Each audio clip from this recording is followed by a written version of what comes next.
Hey guys, hey! So today I'm making some fried chicken, and today I'm seasoning it with some black pepper, garlic powder, onion powder, and salt. Guys, you can use whatever seasonings that you prefer. These are the seasonings that I prefer. Let's get it. Hit it with a little bit of black pepper, garlic powder, just a little bit, like so.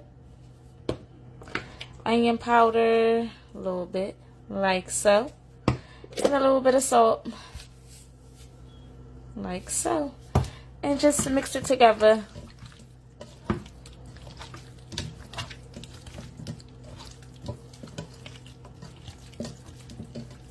A few inches later.